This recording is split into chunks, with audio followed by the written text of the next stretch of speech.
दिनै आं सोंनो सानदों नोंथांनि साख्रि होनायनि बाथ्राया बहा सानदों प्रमद बर' बिथांखौहाय आरोबाव नोंथाङा मोनसे क्रेडिट लाबाव रन्जन दैमारि सारखौ जेलनिफ्राय बख' एनडिएफबि आदामोनखौ जेलनिफ्राय बख'जोब दिनै बाथा सारमोनखौ जेलनिफ्राय बख' गोहो दङब्ला एनडिएफबि आदामोननो साख्रि होनानै गोहो दङबा मार्टियार एनडिएफबि फेमिलिमोनखौहाय दिनै साख्रि होनानै खुलुमबाय रायजोफोर आं बे समाव मोनसे सुंद' आपडेट लानानै फैलायबाय रायजोफोर नोंथांमोना थाम्बनेल आरो इन्ट्र' भिडिअ नायनानै मिथिखाबाय जानांगौ आं मानि सोमोन्दै आपडेट लानानै फैदों रायजोफोर लैहोर लैहोर गयारि बिथाङा बे समाव बिटिआरनि सिएम मानगोनां प्रमद बर' बिथांनि सायावहाय मा बिबुंथि होदों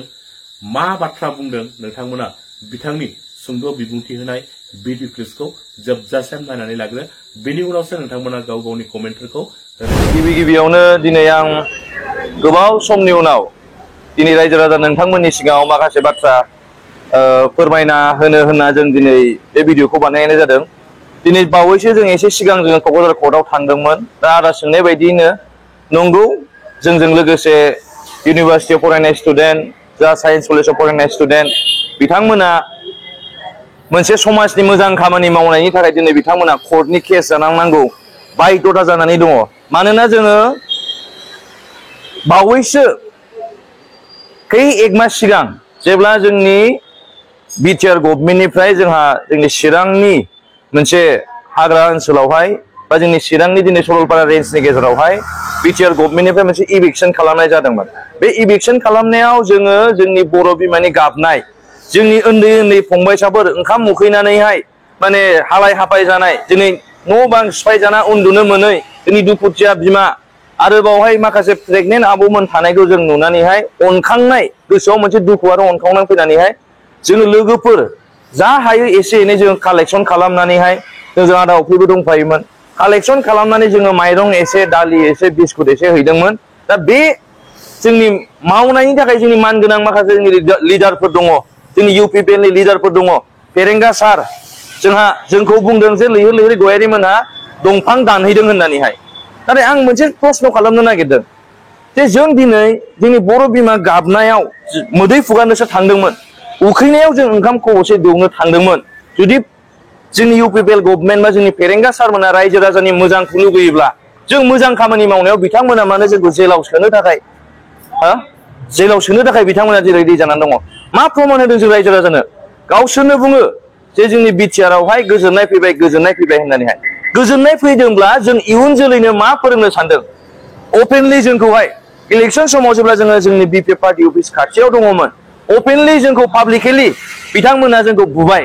अब्ला जोंनो मा मेसेज होदों जों लाइमोनफ्रा मा सोलोंगोन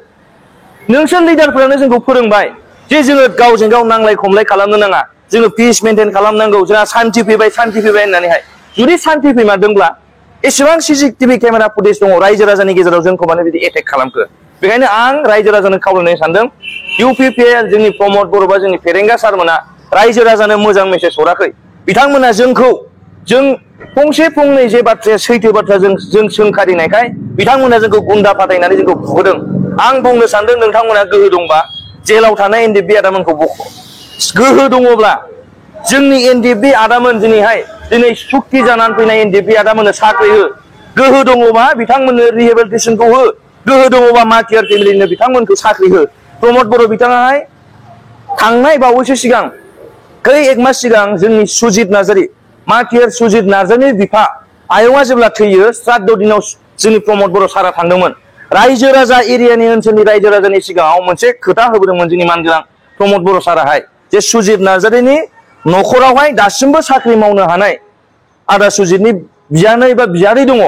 बिथांमोननो साख्रि होगोन होनना गामिनि सुजित नार्जारी आयंनि बिफानि श्राद्ध दिनाव गामिनि रायजो राजानि सिगाङाव बुंबोदोंमोन दिनै आं सोंनो सानदों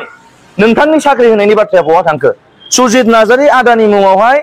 सुजित नार्जारी आदानि गामियावहाय मार्टियार पार्क बानायनो होनना बिथाङा फाउन्डेसन स्टन गायनानै फैदोंमोन नोंथांमोननि खामानिया बोरो गोहो दंबा बेफोरखौ माव जोंखौ बुस्लायस्लाय जोंखौ जेलाव सोनो सेस्था खालामस्लायस्लाय गोहो दंबा रायजो राजाया जेखौ लुगैयो मोजां खामानि माव दिनै बिथांमोना बुंदोंमोन दिनै जोंनि बर' रायजो राजाया अन्थाइ देखावनानै जानांला बन फानना जानांला दिनै जौ मावना जानांला बिटिआर गभर्नमेन्टआवहाय इउपिपिएल सालायनाय लोगो लोगोनो साफ्रोमबो न'खर न'खर MA पास BA पास बिथांमोना साख्रि मोनजोबनायनि बाथ्रा बुंदोंमोन नाथाय जों दिनै लाइमोन सेंग्रा सिख्लाफ्रा जों मोनसे प्रश्न खालामनो नागिरदों नोंथांनि इलेक्सननि सिगां मोजां मोजां बाथ्रा बुंनाया बहा गोमालांजोबखो जों बर' रायजो राजाखौ बिथाङा थगायनो सानबाय नामा आं खावलायदों प्रमद बर' सार नोंथांखौ जों फंसे फंनै सोंखारिग्रा व्यक्तिखौ जेलाव सोनो सेस्था खालामस्लायस्लाय बै NDFB आदामोननो साख्रि हो दुखुथिया न'खर जाय दिनै दुखुथिया बर' बिमा बिथांमोना बेसे खस्थ'जों सोलिगासिनो दं बिथांमोननो साख्रि हो नङा होमबा आदा दा बेनो मोनसे प्रमान जे प्रमद बर'आ खुनुदिन जोंनि रायजो राजानि थाखाय मोजां खामानिखौ बिथाङा लुगैया जायनि थाखाय इलेक्सन खालामबाबो जोंखौल' खालामो बिथाङाहाय दिनै एनकाउन्टार खालामबाबो जोंनियाल' एनकाउन्टार खालामजानांगौ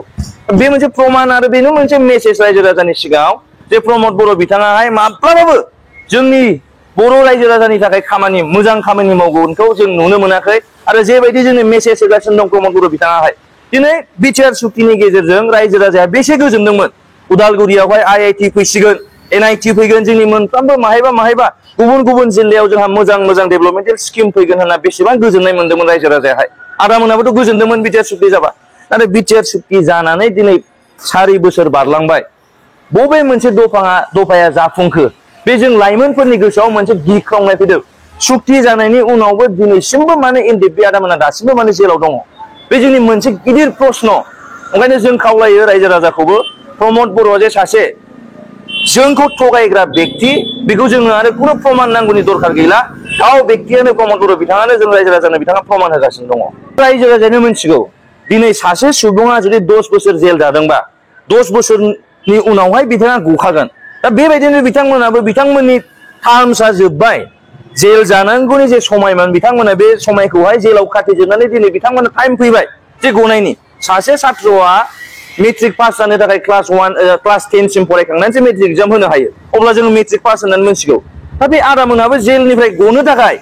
सोरबा 8 बोसोर सोरबा 9 बोसोर थानांगौ दंमोन दा बिथांमोना 8-9 बोसोरखौ दिनै बिथांमोना फोजोबजोब्बाय जायनि थाखाय बिथांमोना गबोबाय नाथाय आंनि प्रश्नआ बेसो दिनै प्रमद बर' सारमोना दिनै मानो इसेबां खनले क्रेडिट लागासिनो दङ निउस मिडिया ओरैबायदि क्रेडिट लागासिनो दङ बेखायनो आं खावलायनो सानदों प्रमद बर' बिथांखौहाय आरोबाव नोंथाङा मोनसे क्रेडिट लाबाव रन्जन दैमारि सारखौ जेलनिफ्राय बख' NDFB आदामोनखौ जेलनिफ्राय बख'जोब दिनै बाथा सारमोनखौ जेलनिफ्राय बख' गोहो दङब्ला NDFB आदामोननो साख्रि होनानै क्रेडिट ला गोहो दङबा माल्टियार NDFB फेमिलिमोनखौहाय दिनै साख्रि होनानै क्रेडिट ला नङा होमबा आदा क्रेडिट लानोबा रायजो राजानि मोजां खामानि मावनानै क्रेडिट ला नाथाय बै जे खामानिया अलरेडि जाखानांगौमोनबा जाखांजोबखाबाय बिनि थाखाय क्रेडिट लानायखौ सारा खमायनांगौ